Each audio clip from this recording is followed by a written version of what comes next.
Hello बच्चों, नमस्कार। सभी का स्वागत है एक बार फिर से नयन सर केमिस्ट्री वाले इस क्लास में।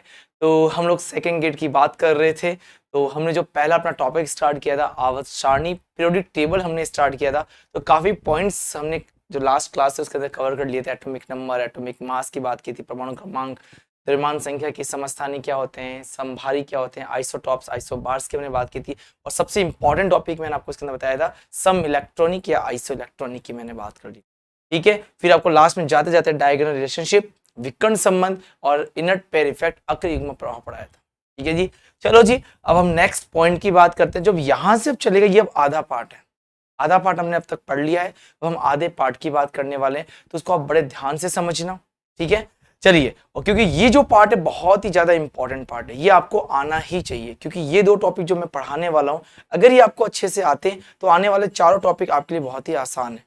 ठीक है, अगर ये दो टॉपिक में अगर दिक्कत आ जाएगी तो फिर आगे कॉन्सेप्ट हमारे क्लियर नहीं हो पाएंगे। तो हमें याद रखना पड़ता काफी चीजें, अगर कॉन्सेप्ट समझ लोगे तो कुछ भी याद नहीं करना। ठीक है, चलो तो स्टार्ट करते हैं। आज मैं बात करने वाला हूं नेक्स्ट टॉपिक की, जो भी अपना अगला पॉइंट है मैं बात करने वाला हूं मैं जेड इफेक्टिव की। इसको बोलते हैं प्रभावी नाभिकीय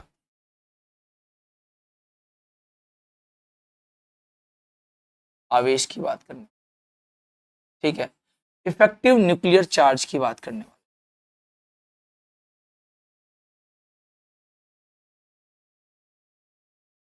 इफेक्टिव न्यूक्लियर चार्ज की बात करने वाले, समझ में आ गई बात। ठीक है, तो इस टॉपिक को हम पढ़ने वाले हैं। अभी होता क्या है तो उसको बड़े ध्यान से समझना। ठीक है, कोई डेफिनेशन नहीं है, आपको डेफिनेशन याद नहीं है, बस आपको समझ के रखना है कि ये होता क्या है। ठीक है जी, तो देखो ये क्या होता है मैं आपको समझा देता हूं। देखो आप सभी लोग जानते हो ये एटम होता है, ये परमाणु होता है। ठीक है, बीच में क्या होता है, पॉजिटिव होता है, और आसपास कौन घूम रहे होते हैं, इलेक्ट्रॉन रिवॉल्व हो रहे होते हैं, घूम रहे होते हैं। ठीक है, और आप इतना भी जानते हो कि इसके बीच में अट्रैक्शन होता है। यहां पर क्या होता है, ये आकर्षण होता है।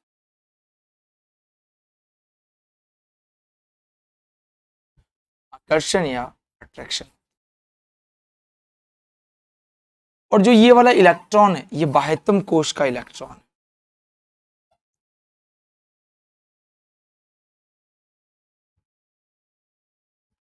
आउटर मोस्ट शेल इलेक्ट्रॉन है। ठीक है, आउटर मोस्ट शेल इलेक्ट्रॉन। ठीक है, तो बहुत ही सिंपल सी बात है कि इस नाभिक के द्वारा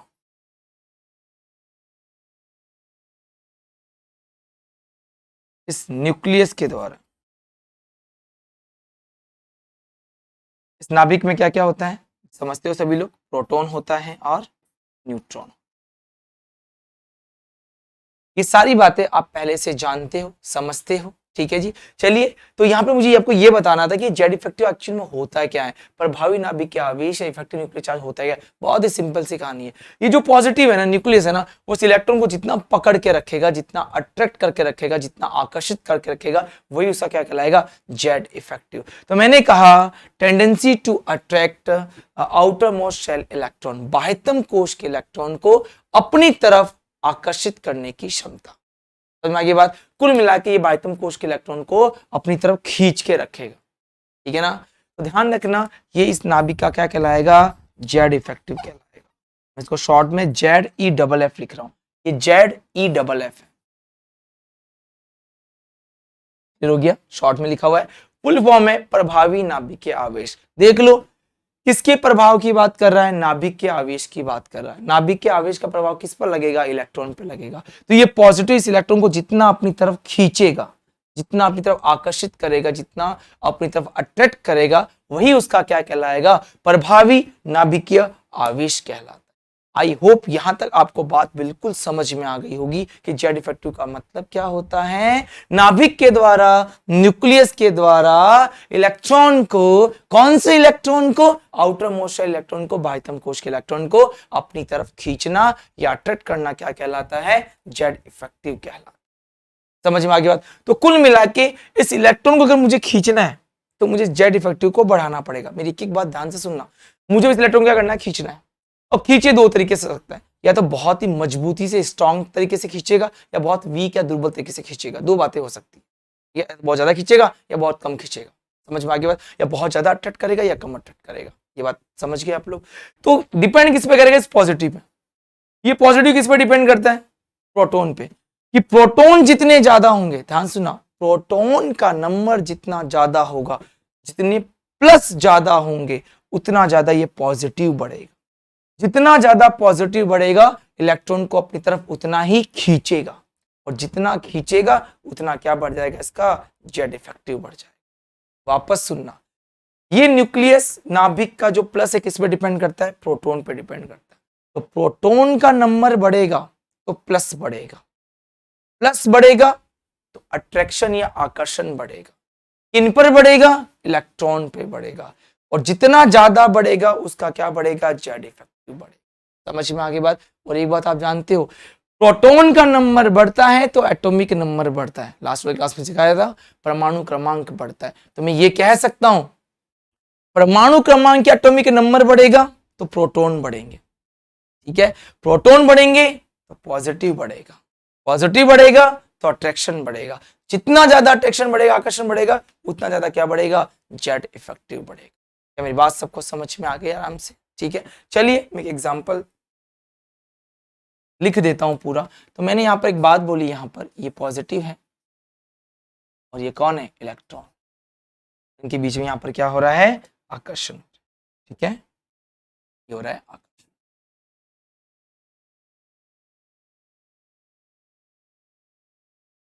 आई होप यहां तक आप सबको बात अच्छे से समझ में आ गई होगी। ठीक है जी, चलिए तो मैं नेक्स्ट बात कर लूं यहां पे, अट्रैक्शन या आकर्षण।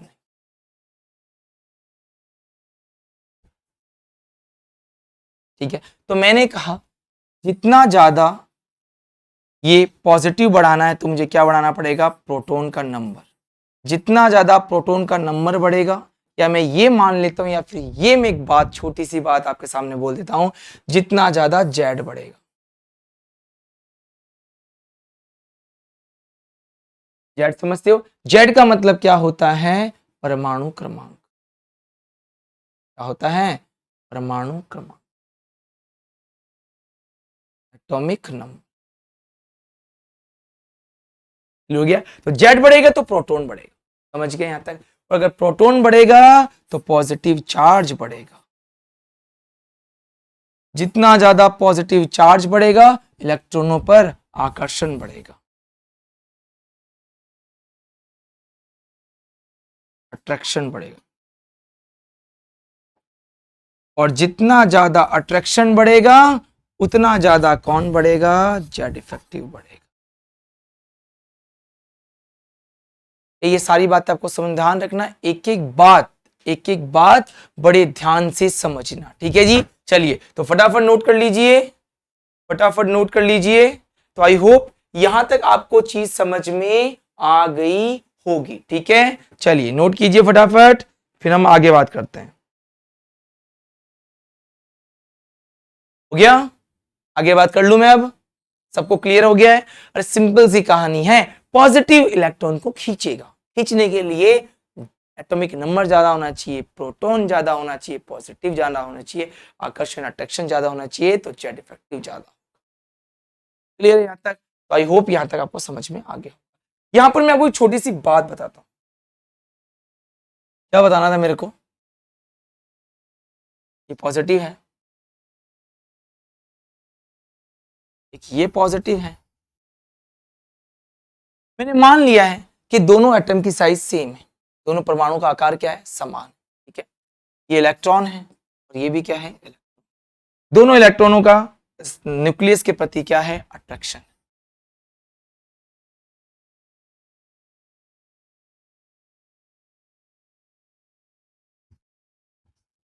क्या आकर्षण है? क्या है?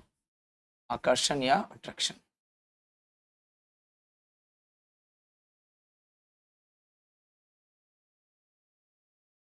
ठीक है जी, जितना ज्यादा ये पॉजिटिव खींचेगा उतना सा कुछ ना कुछ जेड इफेक्टिव होगा, और इसका भी कुछ ना कुछ क्या होगा? Z effect.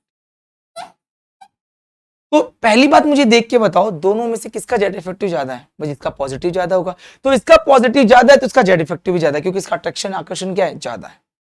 समझना ध्यान से, इसको अगर समझ गए ना तो पूरा टॉपिक क्लियर हो जाएगा अच्छे से। 2 टॉपिक क्लियर हो जाएंगे आने वाले, ठीक है। और इसका जेड इफेक्टिव इसकी तुलना में कम है, इसके डिफरेंस में क्या है? कम है। ये सर कैसे कम ज्यादा किया? वापस सुन लो, सब कुछ पॉजिटिव पर डिपेंड करता है। जितने ज्यादा प्रोटॉन होंगे, जितना एटॉमिक नंबर होगा, उतना ज्यादा पॉजिटिव ज्यादा होगा, और जितना ज्यादा पॉजिटिव ज्यादा होगा इलेक्ट्रॉन को अपनी तरफ खींचेगा। दोनों एटम का साइज सेम है, दोनों परमाणु का आकार क्या है? समान है। तो ये पॉजिटिव क्या करेगा? इस इलेक्ट्रॉन को अपनी तरफ खींचेगा, ये भी पॉजिटिव इस इलेक्ट्रॉन को अपनी तरफ खींचेगा। लेकिन यहां पर अट्रैक्शन क्या है? ज्यादा है। यहां पर अट्रैक्शन क्या है? ज्यादा है। और यहां पर अट्रैक्शन इसकी तुलना में क्या है? कम है। ठीक है, समझ में आ गई बात? तो एक बात बताओ मुझे, तो इसका जेड इफेक्टिव क्या होगा? कम। इसका जेड इफेक्टिव क्या होगा? ज्यादा। किसकी तुलना में? इन दोनों की तुलना की बात कर। समझ में आ गई बात? अच्छा मुझे एक बात बताओ, मान लो ये रहा इलेक्ट्रॉन, ठीक है, एक बार ये खींच रहा है और एक बार ये खींच रहा है, ठीक है। ये थोड़ा कम खींचेगा और ये क्या खींचेगा? ज्यादा खींचेगा। तो इसने इस इलेक्ट्रॉन को क्या किया? खींचा अपनी तरफ। तो ये बहुत ज्यादा खींचेगा। खुद दिमाग लगाओ, अगर कोई किसी को खींचेगा तो दूर लेके जाएगा या पास में ले आएगा? सर पास में ले आएगा। वापस देखना, वापस देखना, ये क्या करेगा? इसको खींचेगा। देखो खींच के कहां ले आएगा? पास में। पहले के मुकाबले परमाणु का आकार देखो बड़ा या कम हो गया? परमाणु का साइज, एटम का साइज क्या हो गया? कम हो गया। समझ में आई बात? मैं फिर दोहराता हूं, ये इस इलेक्ट्रॉन को क्या करेगा? खींचेगा। खींचा तो पहले यहां पर था, अब मैं न्यूक्लियस हूं, मैं नाभिक हूं, मैंने इस इलेक्ट्रॉन को खींचा, खींच के कहां ले आया? अपने पास। मतलब अगर ये बढ़ेगा तो परमाणु का आकार या साइज क्या हो जाएगा? कम हो जाएगा। तो ध्यान रखना, साइज क्या होता है? कम होता है। आकार क्या होता है? कम। तो कुल मिला के याद क्या रखोगे? जेड इफेक्टिव के बढ़ने से साइज क्या होती है? कम होती है, आकार कम होता है। सिंपल सी बात है, बहुत सिंपल सी बात है। अगर अट्रैक्शन बढ़ेगा, आकर्षण बढ़ेगा तो खींचेगा ही ना, खींच के तो पास में ले आएगा। समझ में आ गई बात? आई होप यहां तक आपको बहुत अच्छे से क्लियर हो गया। ठीक है जी, चलिए तो ये दोनों आप नोट कर लेना। और देखो अगर ये घटेगा तो एक बार बताओ, मान लो इलेक्ट्रॉन है और मैं इसको बहुत कम खींच रहा हूं तो ये मुझसे दूर चला जाएगा। दूर जाने से साइज क्या हो जाएगी? बढ़ जाएगी। तो अगर ये घटेगा तो ध्यान रखना, साइज क्या हो जाएगी? बढ़ जाएगी। आकार क्या होगा? बढ़ेगा। दोनों एक दूसरे के क्या होते हैं? इनवर्सली प्रोपोर्शनल, व्युत्क्रमानुपाती होते हैं। एक बढ़ेगा तो एक घटेगा। क्लियर है? समझ गए? चलिए तो नोट कर लीजिए फटाफट। और एक बात का ध्यान रखेंगे, ये एक दूसरे के क्या होते हैं? व्युत्क्रमानुपाती, 1 साइज। ये तो सभी समझते हो ना साइज का? ये बात तो सभी समझते हो ना, साइज आकार की बात कर। ठीक है, तो आई होप ये कॉन्सेप्ट आप लोगों को क्लियर हो गया। चलिए नोट कीजिए फटाफट।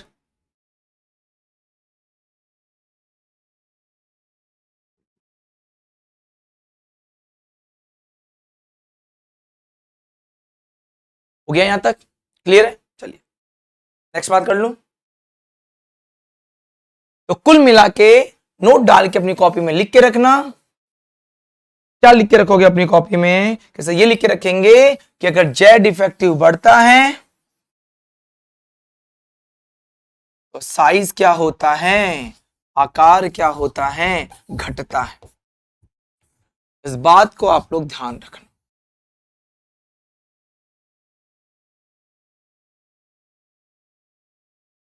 याद रखोगे? देखो इन टॉपिक में टाइम लगता है, बस इसको थोड़ा समझ जाओगे ना तो आगे का आसान है। ठीक है, क्लियर है यहां तक? चलो अब अगले टॉपिक की बात करते हैं इसी में ही।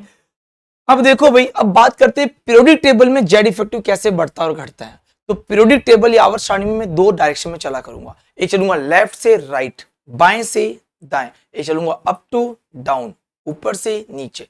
तो मैं हमेशा पीरियोडिक टेबल में 2 डायरेक्शन में चला करूंगा।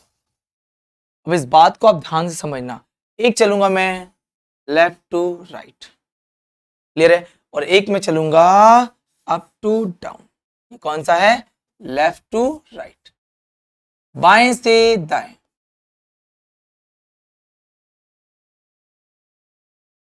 और ये कहां चलेंगे? अप टू डाउन, ऊपर से नीचे। समझ जाओगे क्या? अब देखो यहां कुछ बातें बताता हूं, ध्यान से सुनना। ठीक है, आप सभी जानते हो, आपको मैंने जब पढ़ाया था पीरियोडिक टेबल समझाई थी ठीक है, एक बार इसको मैं नेक्स्ट पेज पे ले लेता हूँ। ये समझ गए, दो दिशाओं में चलेंगे, एग्जाम में ध्यान रखना। हम पढ़ते हैं बाएं से दाएं, कभी कभी वो दाएं से बाएं, है ना, वो राइट टू लेफ्ट ही देता है, तो क्वेश्चन ध्यान से पढ़ना। एक दो बार ऐसे क्वेश्चन आ चुके हैं, एग्जाम में आ चुके हैं। हम पढ़ के जाते हैं लेफ्ट टू राइट, वो उल्टा दे देता है, जो भी तुम पढ़ रहे हो उसको उल्टा कर देना, है ना। समझ में आ गई बात, ठीक है। चलिए, तो इसके अंदर मैं आपको क्या समझा रहा हूं वो समझना ध्यान से। अब ये मेरी पीरियोडिक टेबल है, थोड़ी बड़ी बनानी पड़ेगी मेरे को। ये मेरी पीरियोडिक टेबल है, ठीक है। यहां सभी लोग जानते हो पीरियड्स होते हैं, 1 2 आवर्स होते हैं, 3 4 5 6 7, अभी समझते हो, ठीक है। देखो, अगर मैं इधर से इधर चल रहा हूं तो यहाँ पर कौन आता है, हाइड्रोजन, यहाँ कौन आता है, हीलियम, फिर कौन आता है यहाँ पर, lithium, beryllium, boron, carbon, nitrogen, oxygen, fluorine, और कौन आता है, सभी ये बात जानते हो, समझते हो इस बात को, ठीक है। देखो, जब मैं इधर से इधर की तरफ जा रहा हूं तो एक बात सोचो, क्या हाइड्रोजन से हीलियम जाने पे नंबर बढ़ रहा है क्या, एटॉमिक नंबर, इसका नंबर 1 होता है, इसका नंबर कितना होता है, तो फिर 3 4 5 6 7 8 9 10, मतलब जब मैं लेफ्ट टू राइट जाता हूं, कहां जाता हूं मैं, लेफ्ट टू राइट,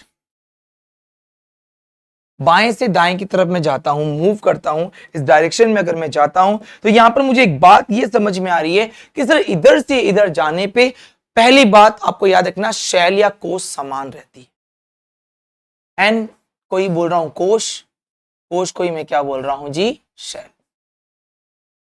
शैल क्या रहती है, समान, सेम रहती है। सर कैसे, देख लो ना, इस एक में ही हाइड्रोजन भी आ रहा है और हीलियम भी आ रहा है, इस सेकंड में ही lithium, beryllium, boron, carbon, nitrogen, oxygen, fluorine आ रहे हैं, इनको बोलते हैं शैल। क्या बोलते हैं इनको, शैल, कोश बोलते हैं। समझ में आ गई बात। तो बाएं से दाएं जाने पर के शैल में या कोश में कोई भी चेंजेस नहीं होता, वो सेम रहती। जो शैल ऑक्सीजन में है वही किस में होगी, नाइट्रोजन में, कभी चेंज नहीं होगी। लेकिन अप टू डाउन आने पे समझना, 1 से कहां चले गए 2, 2 से कहां चले गए 3, 3 से कहां चले गए 4। बताओ मुझे, कोश क्या हो जाते हैं, बढ़ जाते हैं, शैल क्या होती है, क्लियर है। दो बातें हैं, इधर से इधर जाने पे कोश या सेल क्या रहती है, समान। देख लो ना, समान ही चल रही है, इसमें 3 तो पूरे 3 ही चल रही है, 4 तो 4 ही चल रही है, समझ में आ गई बात। लेकिन इधर से इधर जाने पे फ्लोर चेंज हो गए, ठीक है। अगर चेंज हो गए, कोश क्या हो रहे हैं, चेंज हो रहे हैं, बढ़ रहे हैं धीरे धीरे, समझ में आ गई बात, शेल बढ़ रहे हैं, ये दोनों बात समझ में आ गई, ठीक है। अब दूसरी बात करते हैं, इधर जाने पे देखो एटॉमिक नंबर बढ़ रहे हैं, आपको पढ़ाया था, जब एटॉमिक नंबर बढ़ेगा तो बताओ कौन बढ़ेगा, प्रोटॉन का नंबर बढ़ेगा। इसके आगे वाला इधर लिख देता हूं, ठीक है ना। अगर प्रोटॉन का नंबर बढ़ेगा, इधर से इधर की बात कर रहा हूं, ठीक है ना, अगर प्रोटॉन का नंबर बढ़ेगा तो बताओ क्या बढ़ेगा, पॉजिटिव बढ़ेगा। पॉजिटिव बढ़ेगा तो बताओ क्या बढ़ेगा, आकर्षण या अट्रैक्शन बढ़ेगा।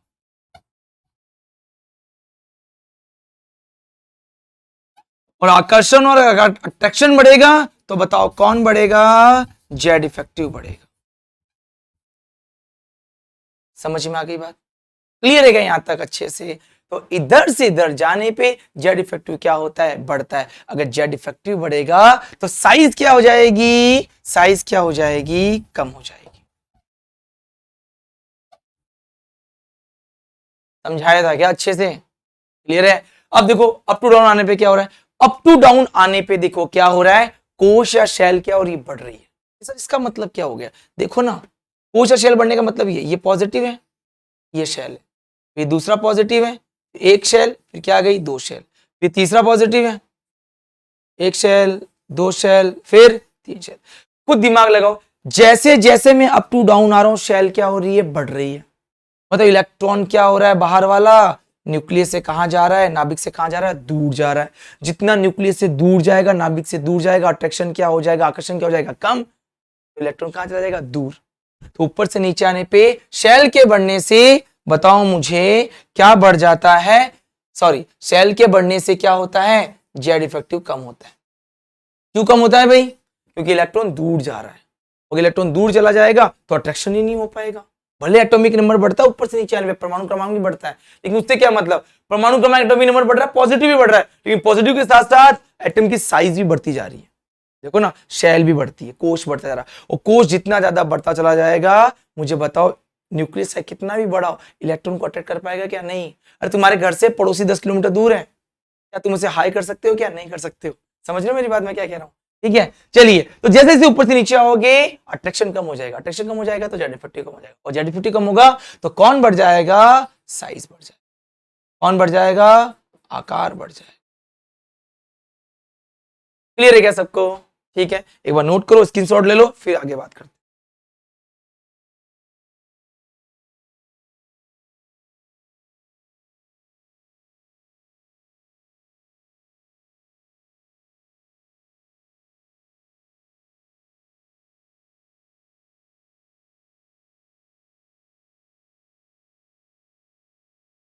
क्लियर है यहां तक? तो आई होप आप यहां तक अच्छे से समझ गए होंगे। तो कुल मिला के आपको याद क्या रखना है? स्क्रीनशॉट ले लिया आप लोगों ने? याद बस इतना ही रखना। अब एक बात सुनो, चाहे समझ में आया हो और चाहे नहीं आया, कोई फर्क नहीं पड़ रहा अभी फिलहाल, बस आपको दो बातें याद रखनी। इधर से इधर जाने पे जेड इफेक्टिव बढ़ता है, और साइज या आकार क्या होता है? कम। और ऊपर से नीचे आने पे जेड इफेक्टिव क्या होता है? कम होता है। साइज क्या होता है? इंक्रीज होता है। और अगर ये भी भूल गए, और ध्यान रख लेना, इधर से इधर जाने पे एक ही चीज घटती है, वो है आकार। बाकी सब बढ़ता है जो भी टॉपिक्स पढ़ेंगे, ठीक है। और ऊपर से नीचे जाने पे एक ही चीज बढ़ती है, वो कौन है? साइज या आकार। बाकी हर चीज घटती है। और अगर ये भी याद नहीं हुआ सर, तो बाकी तो तुम समझदार हो। समझ में आ गई क्या बात? क्लियर है क्या? इधर से इधर जाने पे जेट इफेक्टिव बढ़ता है, साइज घटता है। देखो इस टॉपिक को ध्यान समझ लेना, भले आपका 1 घंटा लग जाए इसको समझने में, क्योंकि इसके बाद आपके 4 टॉपिक क्लियर होंगे, आधे घंटे में सब खत्म हो जाएंगे। क्लियर है यहां तक? आगे बात कर लूं क्या? चलिए अब बात करते हैं दूसरे इफेक्ट की, बहुत काम आएगा ये। अब दूसरे इफेक्ट की मैं आपके सामने बात कर लेता हूं। दूसरा इफेक्ट है आपका शिल्डिंग इफेक्ट।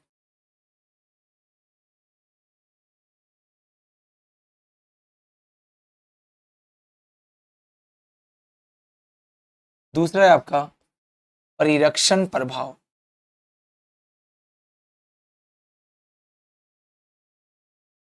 परिरक्षण, ठीक है। देखो भाई, अभी परीक्षण प्रभाव क्या होता है समझना ध्यान से, बहुत ध्यान से। मैंने आपको एक एग्जांपल देता हूं। मेरे दो दोस्त हैं, एक ए है और एक बी है, ठीक है। कितने फ्रेंड है मेरे? दो, ए और बी, दोनों मेरे फ्रेंड है, दोनों मेरे दोस्त, ठीक है। अब मेरे घर पे मैंने पार्टी रखी है, दोनों को इनवाइट कर रखा है, ठीक है। और मैंने क्या सिस्टम क्या कर रखा है, यहाँ की तरफ ये मेरी चेयर है, ये दूसरी चेयर है, और ये तीसरी चेयर है। सुनना ध्यान से एक एक बात, ठीक है। ये 3 चेयर लगा रखी है, ये मैं हूं, ये दूसरी चेयर है, ये तीसरी चेयर है। मैं न्यूक्लियस हूं, मैं नाभिक हूं। मैं कौन हूं? न्यूक्लियस है, नाभिक। ये पहली चेयर है और ये दूसरी चेयर है। पहली चेयर पहली सेल, ये दूसरी सेल है। ये अंदर वाली कोश है, ये बाहर वाली कोश है। ये इनर सेल है, ये आउटर सेल है, ठीक है।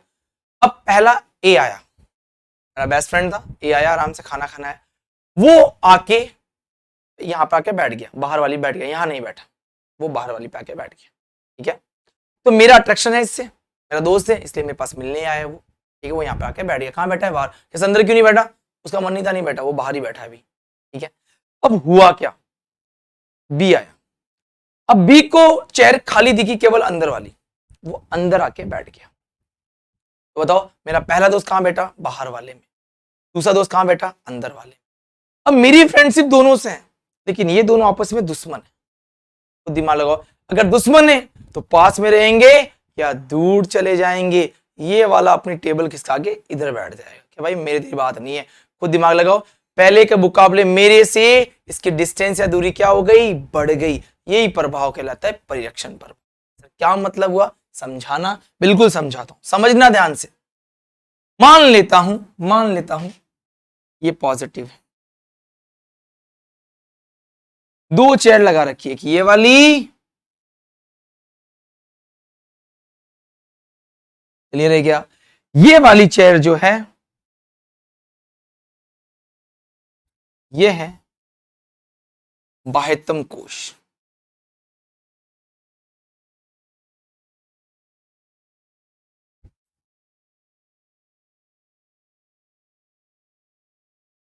आउटर मोस्ट शेल, समझ गए। और ये वाली कौन सी शेल है? Inner most.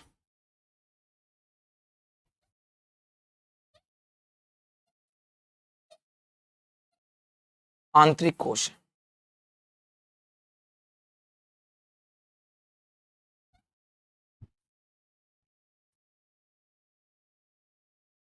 क्लियर यहां तक? समझ गया। अब यहां पर कोई आके इलेक्ट्रॉन बैठा हुआ है, ये लो भैया बैठ गया, ठीक है। अब वो नया इलेक्ट्रॉन आया कोई, ये कौन सा इलेक्ट्रॉन है? न्यू इलेक्ट्रॉन, नया इलेक्ट्रॉन। और इस इलेक्ट्रॉन की वजह से बाह्यतम कोश पूरा भरा हुआ है। क्या सर इतना खाली तो है, कहीं बैठा दो? नहीं, चेयर पे ही बैठा था ना, तो मान लेना कि इसकी डेंसिटी, इसका घनत्व पूरी जगह फैला हुआ है। कुल मिला के इतना ध्यान रखना, ये बाह्यतम कोश इस इलेक्ट्रॉन के कारण पूरा भरा हुआ है, जगह केवल कहाँ है? अंदर। तो ये नया इलेक्ट्रॉन अंदर आ जाएगा। ले भैया आ गया। अब इस न्यूक्लियस और नाभिक का आकर्षण दोनों के प्रति है। कुछ नया सा ले लेता हूं, ठीक है। इसके प्रति भी आकर्षण है और इसके प्रति भी, ठीक है। लेकिन इसके आने से इसको तकलीफ हो गई। बताओ, समान आवेश आ गए क्या? ध्यान रखना, विपरीत आवेश में, अपोजिट चार्ज में अट्रैक्शन होता है और समान आवेश या सेम चार्ज में प्रतिकर्षण होता है, रिपल्शन होता है। तो देखो होगा क्या भैया, ये बोलेगा भैया मुझे तो यहां नहीं बैठना है, मुझे तो दूर जाना है। बताओ इनके बीच में क्या होगा? प्रतिकर्षण होगा। क्या होगा? प्रतिकर्षण। आप समझो, जो नोट्स आपको अवेलेबल कराएंगे ना, उसमें सब कुछ लिखा हुआ है। आपको सिर्फ समझना है, दिमाग में एक बार बैठ गया ना अच्छे से, कभी नहीं भूलोगे। क्या होगा? रिपल्शन। अब रिपल्शन होने से होगा क्या? ये इलेक्ट्रॉन यहां से कहां चला जाएगा? दूर। या घूम फिर के, चलो इधर की तरफ, इस इलेक्ट्रॉन को इधर भेज देता हूं, चलो इधर भेज दो। ये इलेक्ट्रॉन दूर चला गया। बताओ, पहले के मुकाबले इलेक्ट्रॉन इतनी दूरी पे था, अब दूर चला गया। कहां चला गया? बाहर वाला, ये वाला दूर चला गया, भाग गया दूरी तरफ। तो खुद दिमाग लगाओ, बताओ साइज क्या हो गई? बढ़ गई। कुल मिला के इस इलेक्ट्रॉन ने इसके प्रभाव को परिरक्षित कर दिया, सील्ड कर दिया, यहां तक रोक दिया कि भैया तेरे से इससे बात नहीं करनी है, ये दूर जा चुका है। समझ में आ गई बात? तो ऐसा ही क्या कहलाता है? Shielding effect. क्या बोलेंगे? जब आने वाला नया इलेक्ट्रॉन बाह्यतम कोश के इलेक्ट्रॉनों को प्रतिकर्षित करता है, coming new electron in inner most shell and it is repelled by outer most shell electron is called shielding effect. जब आने वाला नया इलेक्ट्रॉन बाह्यतम कोश के इलेक्ट्रॉनों को प्रतिकर्षित करता है, जिससे परमाणु का आकार या साइज क्या होता है? बढ़ जाता है। यही क्या कहलाता है? सील्डिंग इफेक्ट या परिरक्षण प्रभाव। समझ में आई यहां तक बात? क्लियर है क्या? ठीक है, उठ करो फटाफट, फिर आगे बात करते हैं।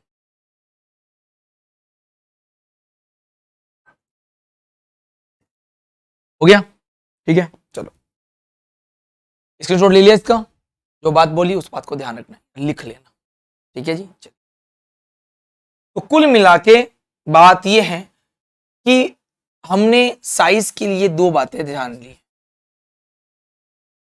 आकार के लिए दो बातें पता कर ली। क्या बात है सर? वो पहला है, दो लोग हैं, एक है जेड इफेक्टिव, जो बोलता है अगर मैं बढ़ूंगा ना तो साइज कम होगा, आकार क्या होगा? कम। और ये परिरक्षण प्रभाव क्या बोल रहे हैं? सील्डिंग इफेक्ट क्या बोल रहे हैं? कि देख भाई, अगर मैं बढ़ूंगा मतलब जितने ज्यादा नए इलेक्ट्रॉन अंदर आएंगे, वो बाहर के इलेक्ट्रॉन को क्या करेंगे? प्रतिकर्षित, रिपेल करेंगे, उतना ज्यादा साइज क्या हो जाएगा? बढ़ जाएगा। अगर मैं बढ़ूंगा ना तो तेरे को साइज बढ़ानी पड़ेगी।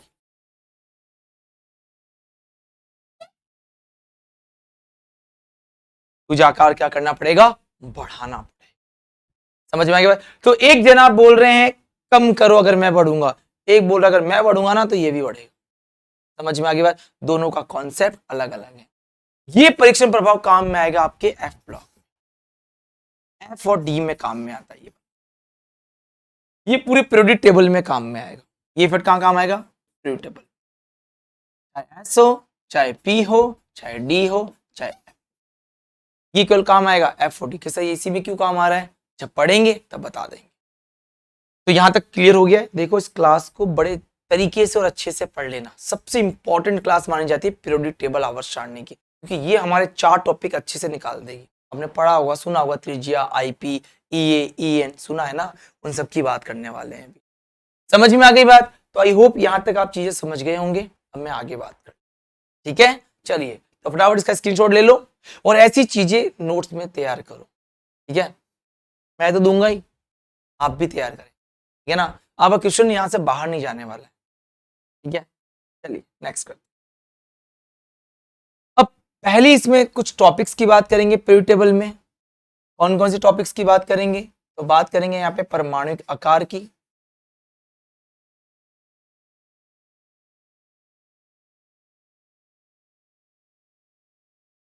एटॉमिक रेडियस की बात करने वाले हैं, एटॉमिक साइज की बात करेंगे। इसी टॉपिक में पढ़ते हैं हम लोग, या इसकी बात कर दो या परमाणुक त्रिज्या की बात कर दो। अगर इसको पढ़ लिया तो इसका आंसर सेम ही आता है, परमाणुक त्रिज्या की बात, एटॉमिक रेडियस की बात, ठीक है? समझ में आ गई बात? दूसरा बात करेंगे इसके अंदर आईपी की, आयोनाइजेशन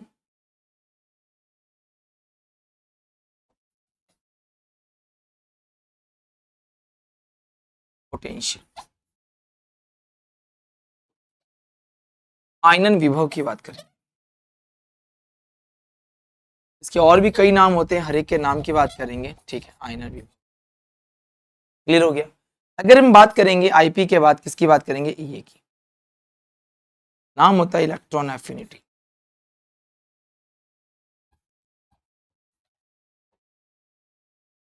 इलेक्ट्रॉन बंधुता की बात करेंगे,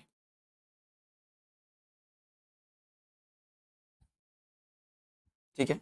आखिरी इसके अंदर जो हम बात करने वाले हैं वो बात करेंगे ईएन की,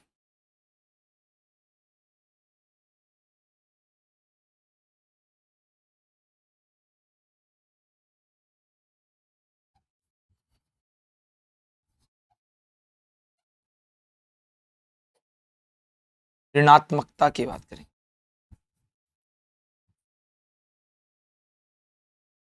समझ में आ गया यहां तक बात? क्लियर है सभी को? ठीक है जी, तो इस बात का आप ध्यान रखना स्पेशली, ठीक है? चलो तो इन पॉइंट्स को नोट करो। पढ़ा होगा ना, आवर्तिता की बात करते हैं, पीरियोडिसिटी की बात करते हैं कि ये क्या क्या हमारी पेटर्न में इफेक्ट है, क्या क्या इनका इफेक्ट पड़ता है। तो हर एक टॉपिक की बात करेंगे। आपको बस जेड इफेक्टिव, परीक्षण प्रभाव, स्टडी इफेक्ट और जेड इफेक्टिव अच्छे से आना चाहिए, सब क्लियर हो जाए। तो सबसे पहले बात करेंगे परमाणु के आकार की। जो जो टॉपिक्स हैं सारे कवर करेंगे। समझ में आगे बात? तो आपको बड़े ध्यान से पढ़ना है और ध्यान से समझना है। क्लियर है? ठीक है, स्क्रीनशॉट ले लो, फिर बात करते हैं, ठीक है? तो सबसे पहले टॉपिक की बात करते हैं, परमाणुक आकार या परमाणुक त्रिज्या। मैंने कहा दोनों एक क्यों है? आप सिंपल समझते हो। मान लो इस परमाणु का आकार इतना है और इस परमाणु का आकार इतना है, ठीक है? इस परमाणु का आकार इतना है और इस परमाणु का आकार इतना है। तो बताओ इसकी रेडियस या त्रिज्या कितनी हो जाएगी? ये हो जाएगी और इसकी रेडियस ये हो जाएगी। तो अगर साइज बड़ा होगा, त्रिज्या बड़ी होगी, रेडियस बड़ी होगी। साइज छोटा होगा तो रेडियस या त्रिज्या भी छोटी होगी। तो जो साइज का आंसर है वही रेडियस का आंसर है। समझ में आ गई बात? ठीक है, क्लियर है? चलिए इसमें कुछ था नहीं, चलो टॉपिक की बात करते हैं, परमाणुक त्रिज्या की बात करते हैं या परमाणुक आकार की बात कर लेते हैं। एक ही बात है, लेकिन मैं परमाणुक त्रिज्या की बात करता हूं। मैं बात करने वाला हूं एटॉमिक रेडियस की।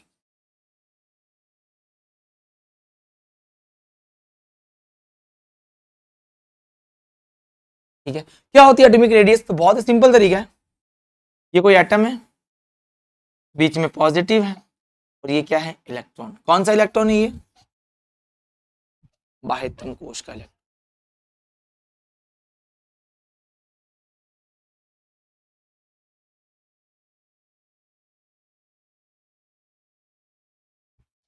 आउटर मोस्ट शेल इलेक्ट्रॉन है। ठीक है जी। और ये इसकी क्या है बताओ मुझे, रेडियस। तो क्या बोल सकते हैं, न्यूक्लियस नाभिक और उसके बाह्यतम कोष के इलेक्ट्रॉन के बीच की जो डिस्टेंस होती है, दूरी होती है, वही क्या कहलाती है, त्रिज्या कहलाती है। ठीक है, इसकी ज्यादा सॉरी किसकी ज्यादा होगी और किसकी कम होगी, बस ये हमें पता करना है। ठीक है, वापस सुन लेना, वापस बताता हूं कि न्यूक्लियस से नाभिक है, बाहर वाला इलेक्ट्रॉन कौन सा, बिल्कुल बाहर वाला बाह्यतम कोष का इलेक्ट्रॉन, जो आउटर मोस्ट शेल में इलेक्ट्रॉन है, उसके बीच की डिस्टेंस क्या कहलाती है, त्रिज्या कहलाती है। लेकिन देखो, जब मैं आपको परमाणु संरचना एटॉमिक मॉडल पढ़ाऊं, उसमें आपको बता दूंगा एक एटम के द्वारा जो उसकी त्रिज्या होती है वो ज्ञात नहीं कर सकते, तो हमें दो एटम या दो परमाणु की हेल्प लेनी पड़ती है। अब खुद दिमाग लगाओ कि एक से मैं नहीं निकाल सकता हूं, लेकिन मैं दो से निकाल सकता हूं। इसका मतलब क्या है, मान लो ये राम है, मुझे इसकी सैलरी नहीं पता, लेकिन राम मोहन दोनों है, मुझे मोहन, इन दोनों की सैलरी 100 रुपए है, उसमें से मोहन की 50 है, तो बताओ उसकी कितनी होगी, 50। तो दो की हेल्प से रेडियस निकाली जाती है, इतने एटम की हेल्प से, दो एटम की हेल्प से, दो परमाणु की मदद से आप किसी एक की रेडियस निकाल सकते हो। ठीक है, समझ में आ गई बात। लेकिन दिमाग लगाओ, अगर दो एटम पास में आएंगे तो बॉन्ड बनाएंगे, और दो परमाणु मिलेंगे तो अणु बनाएंगे। दो atom, two atom combined with each other and form molecule, bond बनाएंगे। अब कौन कौन से बॉन्ड बनाएंगे, जो बॉन्ड बनाएंगे उसके नाम पे उस रेडियस का नाम पड़ जाता है। तो यहां पर मेनली ध्यान रखना आप लोग, तीन तरह के बॉन्ड बनाए जाते हैं।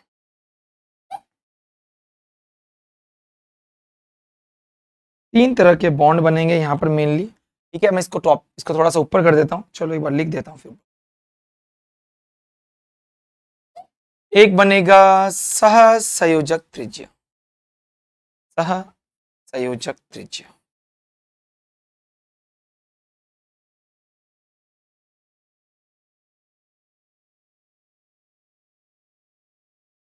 कोवेलेंट रेडियस, समझ गए। दूसरी त्रिज्या कहलाती है धात्विक त्रिज्या।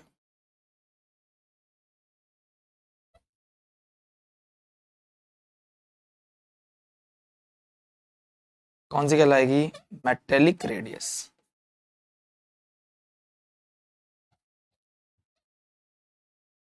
तीसरी ध्यान रखना कहलाएगी आपकी वॉन्डर वॉल त्रिज्या।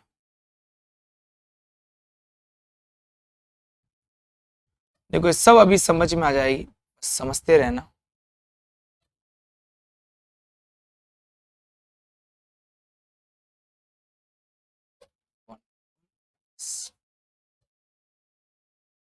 तो तीन तरीके की त्रिज्या पढ़ेंगे, क्यों सर तीन तरीके क्यों पढ़ रहे हैं, क्योंकि एक और होती है आयनिक त्रिज्या, आयनिक रेडियस, उसको सबसे आखिरी में पढ़ेंगे। ठीक है, यहाँ इसकी बात नहीं करें, क्योंकि एक एटम से रेडियस निकालना बहुत मुश्किल था, निकल ही नहीं पा रहा था। तुमने कितने एटम की हेल्प ले ली, दो एटम की, और दो में से एक के निकाल लेते हैं। समझ में आ गई बात। सबसे पहले कौन सी है, सहस्र त्रिज्या, मेटेलिक या धात्विक त्रिज्या, और तीसरी कौन सी है, वॉन्डर वॉल रेडियस या वॉन्डर वॉल त्रिज्या। समझ में आ गई बात। अब सबसे पहले बात करते हैं सहसंयोजक त्रिज्या क्या होती है। अब देखो भाई, ध्यान से टॉपिक को समझते चलना। ठीक है, मैं सबसे पहले जो यहाँ बात कर रहा हूं, बिल्कुल दिख रहा है, बिल्कुल दिख रहा है। ठीक है, सबसे पहले बात कर रहा हूं सहसंयोजक त्रिज्या की। तो सहसंयोजक त्रिज्या क्या होती है, जिसके अंदर सहसंयोजक बंध होगा।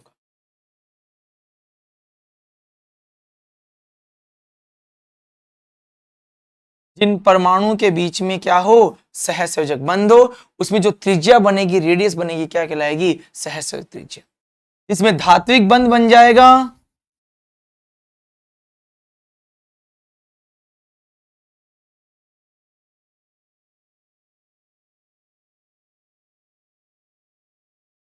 जिसमें धात्विक बंध बन जाएगा, या तो ये ना कर देना या ऊपर लगा देना डॉट। ठीक है ना, उसकी त्रिज्या क्या कहलाएगी, धात्विक त्रिज्या। और जिसके अंदर वॉन्डर वॉल बल पाए जाएंगे,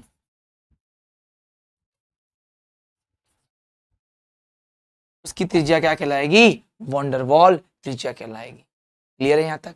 अब बात है कि सर सहसंयोजक बंध क्या होता है, तो बहुत बच्चे जानते हो, जो नहीं जानते मैं बता देता हूं। मान लो मैंने और मेरे दोस्त ने एक बिजनेस खोला, पानी बतासे का बिजनेस खोला, है ना। 10 रुपए मैंने लगाए, 10 रुपए मेरे फ्रेंड ने लगाए, टोटल बिजनेस कितने का है, 20 रुपए। 10 मैंने लगाए, 10 मेरे फ्रेंड ने लगाए, टोटल बिजनेस कितने का हुआ, 20 रुपए का। तो मुझसे पूछो सर बिजनेस कितने का, मैं 10 रुपए बोलूंगा, 20 बोलूंगा, 20 बोलूंगा। क्यों, क्योंकि मेरा बिजनेस 20 रुपए का। लगाए मैंने 10 है, लेकिन 10 मेरे वाले और उसके वाले दोनों का अधिकार मेरा है। उससे पूछो वो भी कितने बोलेगा, 20 बोलेगा। तो कुल मिला के जो साझे के द्वारा हो रहा है, बिजनेस का मतलब जो साझा हो रहा है, भाई मेरा पैसा भी लगा और इसका भी लगा है, उसका भी मेरा है और मेरा वाला उसका है, सिंपल सी बात है। तो इस साझे के पैसे को ही क्या बोलते हैं, कोवेलेंट बॉन्ड। और हमारी केमिस्ट्री में पैसा क्या होता है, इलेक्ट्रॉन। तो कहने का मतलब ये है, एक ए है और दूसरा कौन है, बी। एक इलेक्ट्रॉन किसने लगाया, ए ने, एक इलेक्ट्रॉन किसने लगाया, बी ने।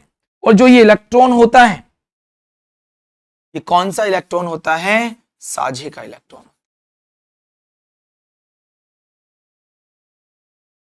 और साझे के इलेक्ट्रॉन से बने हुए बंध को क्या बोलते हैं, सह संयोजक बंध बोला जाता है। समझ में आ गई बात, वापस सुन लेना। सह संयोजक बंध क्या होते हैं, किन्हीं दो के कोई ऐसे दो एटम, ऐसे कोई दो परमाणु जिनके मध्य इलेक्ट्रॉन का साझा हो या शेयरिंग ऑफ इलेक्ट्रॉन।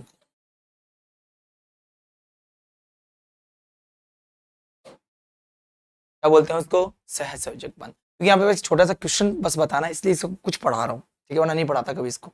एक छोटे से क्वेश्चन के तुम बोलोगे सर देखना यार, इतने छोटे से क्वेश्चन के लिए पूरा पढ़ा दिया टॉपिक। कॉन्सेप्ट थोड़ा जरूरी है क्योंकि आगे काम भी आता है।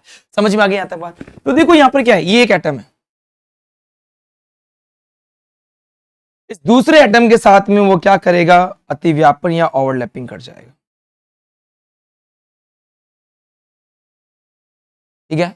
देखो दोनों ने क्या कर दिया, इलेक्ट्रॉन का साझा कर लिया। कोई दो एटम है जो इलेक्ट्रॉन क्या कर रहे हैं, साझा कर रहे हैं। समझ में आ गई बात, इस तरीके से साझा शेयरिंग कर ली। ये बना हुआ बॉन्ड क्या कहला रहा है, सहसंयोजक बंध कहला। और इससे बनने वाली त्रिज्या भी क्या कहलाएगी, सहसंयोजक त्रिज्या। अब समझना ध्यान से, अब समझना मेरी बात ध्यान से सभी लोग। मैं ये बता रहा हूं आपको कि अगर मैं यहां बोलूं इसका न्यूक्लियस ये रहा और इसका न्यूक्लियस ये रहा, ठीक है। तो यहां से लेके यहां तक इस पूरे की डिस्टेंस को मैंने बोला है डी। क्या बोला है मैंने, डी। अगर मैं इसको ए परमाणु बोलूं, इसको भी मैं ए परमाणु बोलूं, तो ये क्या बन जाएगा, डी ए ए। वापस सुनना, यहां से लेके यहां तक, यहां से लेके यहां तक इस एटम की रेडियस है, त्रिज्या है। यहां से लेके यहां तक इस एटम की रेडियस है। तो एक आर और दूसरा वाला दो आर, एक ये आर हो गया और ये आर हो गया। पूरी दूरी कितनी है, डी ए। समझ में आ गई बात। तो मुझे एक बात बताओ, मुझे एक बात बताओ, इसको मैं ऊपर कर देता हूं थोड़ा सा, ठीक है। तो मुझे एक बात बताओ इसके अंदर सभी लोग, कि अगर मैं आपसे पूछूं डी ए बराबर कितना है, तो आप क्या बोलोगे, सर 2r के बराबर है, ठीक है। अब ये तो दोनों की 2r है, टोटल कितनी है, डी। एक की कितनी है, एक आर। दो की कितनी है, 2r। तो मुझे अगर एक की निकालनी होगी तो मैं क्या कर दूंगा, r बट्टा डी ए बाय 2, कि जो टोटल त्रिज्या है, टोटल डिस्टेंस है, उसमें 2 का भाग लगा दो। अरे सिंपल है, देखो देखो, नहीं समझ में आया तो ये रहा एक एटम, बड़ा कर लेता हूं, देखो ये रहा, दिख गया। दिखने के बाद देखो भाई, ये रहा आपका एक, ये रहा आपका एक, यहां से लेके यहां आर, यहां से लेके फिर ये वाला आर, टोटल दूरी कितनी हो गई, डी। ये ए एटम और ये भी कौन सा है, ए एटम। तो पूरी की डिस्टेंस, दोनों नाभिक के बीच की दूरी, distance between both nuclei is called D. Total distance, total दूरी, कुल दूरी, उसका आधा एक आर, उसका पूरा 2r। तो मुझे तो एक की निकालनी है, कि 2r तो क्या है, दोनों की है, एक की निकालनी है, तो बटा 2 कर दूंगा। जितना d का वैल्यू होगा उसमें 2 का भाग लगा दूंगा, एक की आ जाएगी। और टोटल पता होगा, एक की पूछेगा। समझ में आ गई बात। अगर एग्जाम में ऐसा कोई क्वेश्चन आता है तो इस फॉर्म लगा के कर लेना। क्लियर हो गया यहां तक। ये किससे मिलता है, सहसंयोजक बंधों में मिलता है। आई होप यहां तक आपको ये पूरा समझ में आ गया होगा। अब मैं आगे की बात करता हूं, फिर आप लोग को मैं नेक्स्ट समझाता हूं, ठीक है। हो गया यहां तक, समझ में आ गया होगा। अब मैं यहां की बात कर लेता हूं। तो ये वाला तो आपको समझ में आ ही गया होगा, सहस्त्र त्रिज्या के मैंने आपको पूरा अच्छे से समझा ही दिया, ठीक है। पूरा रेडियस किस तरीके से क्या है समझा दिया। अब मैं इसकी बात करता हूं। अब मैं बात कर रहा हूं धात्विक बंध की। धात्विक बंध क्या होता है, क्रिस्टल जालक होता है, लैटिस होता है। आपने 12th क्लास में सॉलिड स्टेट पढ़ रखा है, ठोस अवस्था पढ़ रखा है, उसमें आपने एक चीज पढ़ी थी, क्रिस्टल जालक इस तरीके से होते हैं।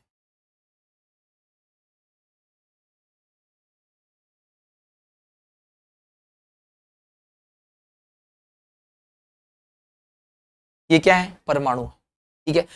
इनके बीच में कौन से बॉन्ड बनते हैं? धात्विक बनते हैं। मेटेलिक बॉन्ड होता है क्रिस्टल जाले की, आपने पढ़ रखा होगा 12th क्लास में, उस अवस्था में जब पढ़ेंगे तो आपने पढ़ रखा है। ठीक है, तो मैंने क्या बोला, यहां से लेके यहां तक की डिस्टेंस कितनी है? आर। यहां से लेके यहां तक कितनी है? आर। लेकिन अगर मैं आपसे पूछता पूरी कितनी है तो आप क्या बोलोगे? सर डी है से लेके। अगर ये कोई ए एटम है तो क्या हो जाएगा? D A. बताओ यहां पर भी वही बात हो गई क्या? अरे यहां पर भी तो वही बात हो गई। दो न्यूक्लियस के बीच की दूरी डी, आधी दूरी रेडियस। दो नाभिक के बीच की दूरी का आधा मान, पूरा मान नहीं, आधा मान, हाफ वैल्यू। ठीक है ना? चलिए तो बताओ यहां पर मैं क्या लिख सकता हूं? यहां पर मैं लिख सकता हूं डी ए बराबर by 2r, r equals to D A by 2। तो फॉर्मूला तो सेम ही आएगा, आगे बात। ठीक है, तो इसके बीच में कौन सा बॉन्ड होता है बताओ मुझे?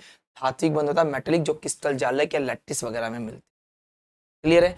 आई होप यहां तक आपको समझ में आ गया होगा। क्लियर है क्या? बहुत अच्छे से क्लियर है क्या? ठीक है, आगे बात कर लूं अब। तो क्या बोलेंगे? इन दो नाभिक के बीच की दूरी का पूरा मान क्या होता है? डी, और आधा मान क्या होता है? आधा। ठीक है, distance between two nuclei is D and half value is R. Clear है यहां तक? ठीक है, अब बात करते हैं आखिरी वॉन डेर वाल्स त्रिज्या की। ठीक है, देखो वॉन डेर वाल्स त्रिज्या क्या होती है भाई? ऐसे किन्हीं दो मॉलिक्यूल की बात करता हूं जिनके बीच में वॉन डेर वाल्स फोर्सेस है, वॉन डेर वाल्स बल है, पढ़े होंगे, अक्रिय गैसों वगैरह में मिलता है। ये मेनली किस में मिलता है आपको? अक्रिय गैसों।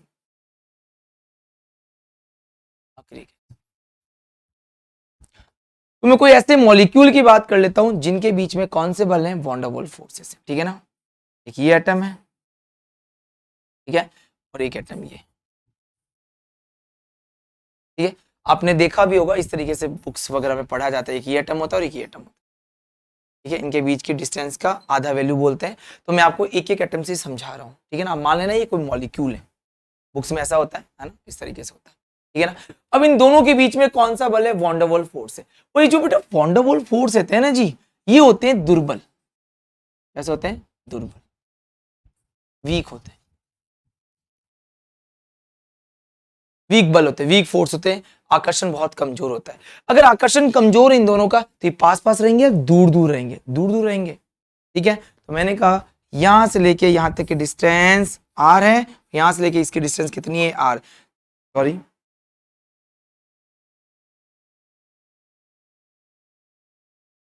डिस्टेंस कितनी है यहां से लेके तक? आर है। ठीक है, पूरी कितनी है? इसकी यहां तक आर, इसकी यहां तक आर, लेकिन पूरी कितनी है? डी बाय ए। अगर मैं आपसे पूछूं एक की बता तो क्या बोलोगे? Sir D A bye 2r होता है, तो आर बराबर क्या हो जाएगा? D A by 2। क्लियर है क्या? अच्छे से समझ गए सभी लोग? बढ़िया तरीके से। क्या बोलेंगे भाई? कोई दो ऐसे मॉलिक्यूल या अणु की बात कर रहे हैं जिनके बीच में कौन सा बल है? दुर्बल या वीक बॉन्ड। उनके बीच की डिस्टेंस का पूरा मान या आधा मान, फुल वैल्यू या half value? Sir half value क्या कहलाती है? Van der Waals radius. तो इसको मैंने दिखाया है आरवी से। तो शॉर्ट फॉर्म में मैं लिख सकता हूं। तो आई होप यहां तक आप समझ गए होंगे। ठीक है, एक बार मैं पूरा दिखा देता हूं। ठीक है, मैंने यहां से स्टार्ट किया था, आप स्क्रीनशॉट लेते चलना। ठीक है, एक पेज पे पूरा आया नहीं है, ये हो गया। इसके बाद में इसको मैं थोड़ा सा ऊपर की तरफ दिखा देता हूं।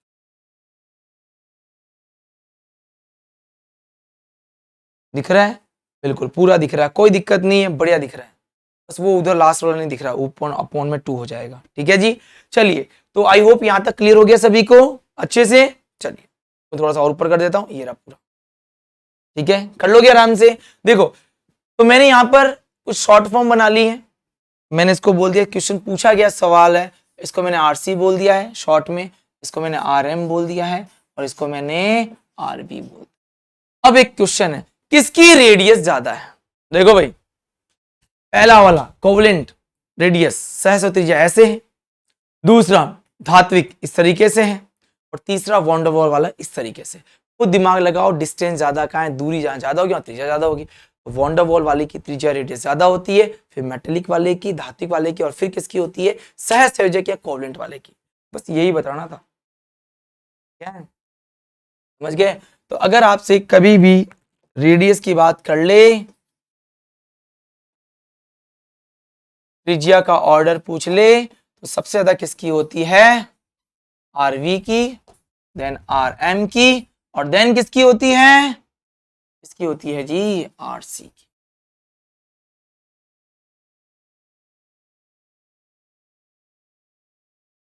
ध्यान रखना, ठीक है। बस इसको समझाने के लिए इतनी गाथाएं गई, सर एक लाइन में बता के खत्म कर देते, ये तो हम भी जानते थे। चलो बहुत बढ़िया बात है ना। और जो कंटिन्यू पढ़ते चलो, ठीक है, जितनी अच्छे से पढ़ाई करोगे ना उतना मजा आएगा।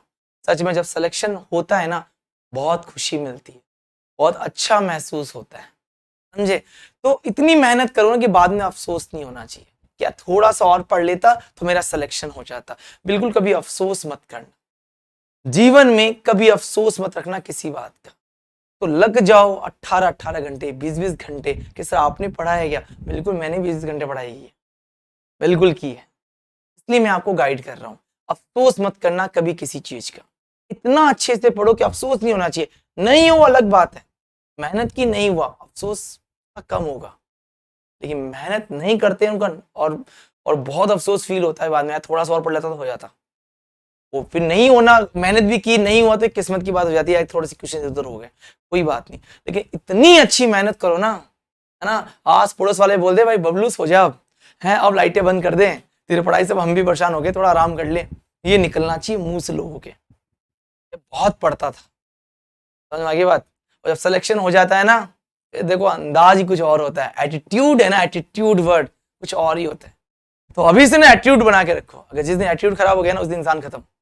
तो अपना कभी एटीट्यूड मत गिराना यारो, समझ में आई बात। अपने एटीट्यूड का लेवल ऐसा रखना है ना, ऐसा रखना है ना, और एटीट्यूड खराब भी नहीं होना चाहिए, क्योंकि नेगेटिव हो गया तो आदमी गुंडा बन जाता है, और पॉजिटिव होता है ना तो कलेक्टर भी बन जाता है, समझ में आई बात। तो एटीट्यूड को कभी गिरने मत देना, सक्सेस होना और अनसक्सेस होना कोई बात नहीं, वो बात की बात है, और इतनी अच्छे से मेहनत करो, ऐसा एटीट्यूड बना के रखो ना, या सिलेक्शन तो मेरा ही है।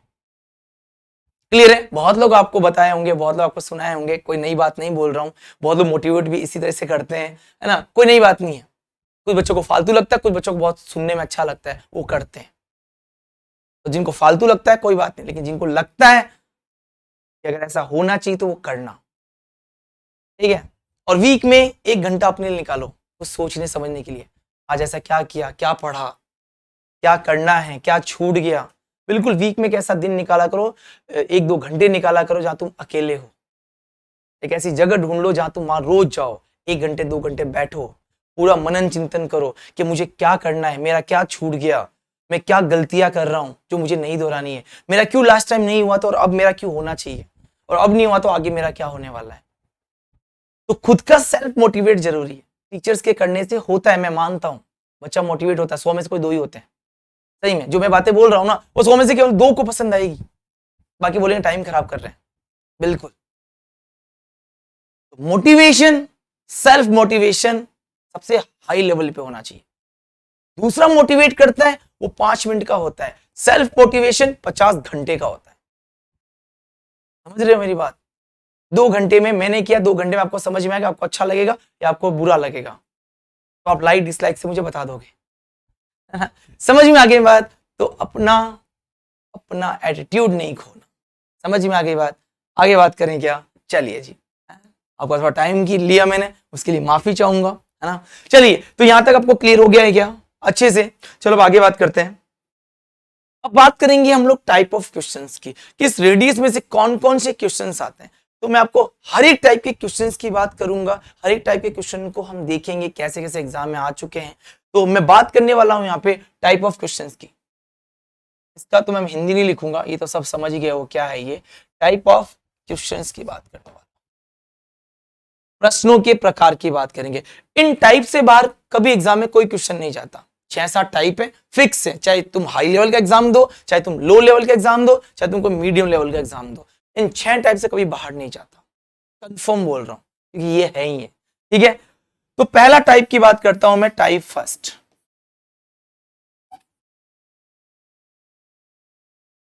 टाइप फर्स्ट में मैं बात करूंगा लेफ्ट टू राइट ये क्वेश्चन। अब आप याद करो, आपको मैंने प्यूरिटेबल क्यों सिखाई दी था, आपको पता रहे कि मैं लेफ्ट से राइट जाऊंगा तब कौन से एलिमेंट आएंगे, पीरियड्स वाले होते, पीरियड वाले, आवर्त वाले, लेफ्ट टू राइट वाले, ठीक है। और अप टू डाउन वाले वर्ग वाले होते हैं, ग्रुप्स वाले होते हैं। तो मैं बाएं से दाएं चलूंगा, मैं ऊपर से नीचे चलूंगा। समझ में आ गई बात। तो पहला टाइप फर्स्ट है लेफ्ट टू राइट, ठीक है। तो सिंपल सी बात ये याद रखनी है पहले वाले टाइप में कि अगर मैं लेफ्ट से राइट की तरफ मूव करता हूं तो मुझे पता है जेड इफेक्टिव क्या होता है, बढ़ता है। और जेड इफेक्टिव के बढ़ने से साइज क्या होती है, घटती है। साइज घटती, इसका मतलब रेडियस भी घटती। तो या तो मैं साइज बोल दूं, या मैं आकार बोल दूं, या मैं रेडियस बोल दूं, दोनों का आंसर सेम आएगा। साइज का निकाल लो, रेडियस का निकाल लो, ठीक है ना, समझ गए। चलिए क्वेश्चन सॉल्व करते हैं। जैसे मान लो आ गया lithium, beryllium, boron, carbon, nitrogen, oxygen and क्या आ गया, क्लियर है। तो आप जानते हो पीरियोडिक टेबल में देखना, हमेशा जब भी क्वेश्चन पेपर सॉल्व करो तो लेफ्ट से राइट ही लिख के देगा, लेकिन आपको ये जो दिया होता है वो आपको पीरियोडिक टेबल में चेक करना पड़ता है। लेफ्ट से राइट दिया, अप टू डाउन। और आप सभी लोग जानते हो लेफ्ट से राइट जाने पर, कहां से कहां जाने पे, ये लेफ्ट टू राइट ऑर्डर है क्या आवर्त सारणी पीरियोडिक टेबल में, मैंने पढ़ा रखा है, बता रखा है। यहां से यहां जाने पर जेड इफेक्टिव क्या होता है, बढ़ता है। और इसके बढ़ने से बताओ मुझे साइज क्या हो जाएगी, कम हो जाएगी। कहने का मतलब यह है कि अगर अगर अगर लिथियम की साइज इतनी बड़ी है तो धीरे धीरे धीरे धीरे धीरे धीरे वो क्या होती चली जाएगी। तो इधर से इधर जाने पर साइज क्या हो रही है, कम हो रही है। तो सबसे बड़ी साइज का कौन हो गया, बड़े आकार का कौन हो गया। अब तुमसे यहां पे आकार पूछ ले या तुमसे त्रिज्या या रेडियस पूछ ले, दोनों का आंसर क्या आ जाएगा, सेम। सबसे बड़ा कौन हो जाएगा, लिथियम, देन कौन हो जाएगा, बेरिलियम, देन कौन होगा, बोरोन, फिर कार्बन, नाइट्रोजन, ऑक्सीजन एंड।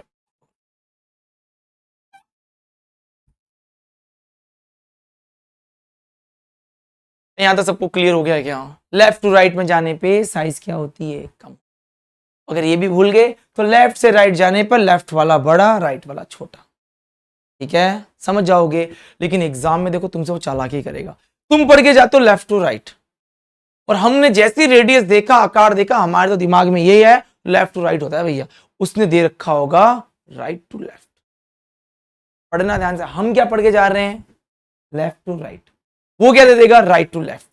तो जो भी लेफ्ट टू राइट का आंसर होगा उसका रिवर्स किसका हो जाएगा, राइट टू लेफ्ट का। ये ध्यान रखना, फर्स्ट ग्रेड में या कॉलेज लेक्चर में नहीं, तुम्हारी ही पूछा हुआ ही तो है ना, ये क्वेश्चन है ना तीनों में आ चुका है, सेकंड ग्रेड, फर्स्ट ग्रेड और इसके अंदर कॉल लेक्चर में। मैं देख के बता दूंगा कि एक्चुअल में इन तीनों में से दो में आ रखा है, कंफर्म है मेरे को, उल्टा पूछ लिया था। और हम सब क्या पढ़े, लेफ्ट टू राइट, हमने तो लेफ्ट टू राइट वाले मार दिया होगा। भाई बात, तो गलती नहीं करनी है हमको क्वेश्चन को ध्यान से पढ़ना है, आता हुआ गलत हो जाता है, ठीक है, समझ गए। चलो नेक्स्ट, अगला क्वेश्चन। क्वेश्चन आ गया, मान लो सोडियम, मैग्नीशियम, एल्यूमिनियम, सिलिकॉन,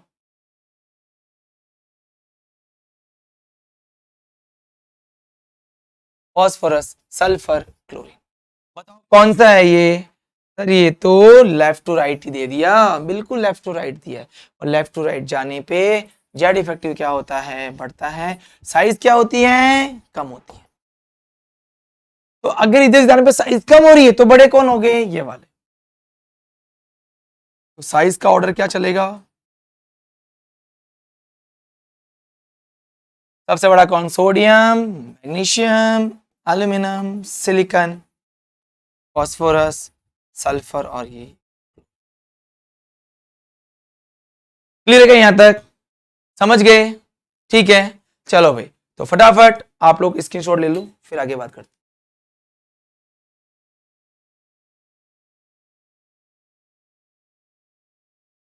चलो एक बार स्क्रीनशॉट ले लो, आप देख लो कैसे सॉल्व किया है मैंने, इस पूरी बात को इस तरीके से आप लोग ध्यान रख लें, ठीक है, हो गया क्लियर है यहां तक, समझ गए। अब बात करते हैं हम लोग टाइप 2 की। टाइप 2 में किसकी बात करेंगे, अप टू डाउन की। ठीक है, अब देखो भाई, अप टू डाउन आने पे मैंने आपको पढ़ा रखा है, ये रहा, ऊपर से नीचे आने पे जेड इफेक्टिव क्या होता है बताओ मुझे, कम। तो बताओ साइज क्या हो जाएगा, ज्यादा। ठीक है, आई होप यहाँ तक क्लियर हो गया। चलिए इस टॉपिक को मुझे अब कल ही कवर करना पड़ेगा, मतलब नेक्स्ट वीडियो में मुझे कवर करना पड़ेगा, माफ कीजिएगा। ठीक है, तो नेक्स्ट वीडियो में इसको कवर करेंगे क्योंकि इसमें कुछ एग्जाम्पल ज्यादा है और वो सारे एग्जाम्पल मैं आपको समझाऊंगा क्यों ऐसा होता है, हर एक की बात करने वाले हैं। तो ध्यान से पढ़िएगा, अच्छे से पढ़िएगा। ओके जी, ऑल द बेस्ट। तो इसको नोट कर लेना, इसके जो भी क्वेश्चन है नेक्स्ट क्लास में लेंगे। Okay, all the best.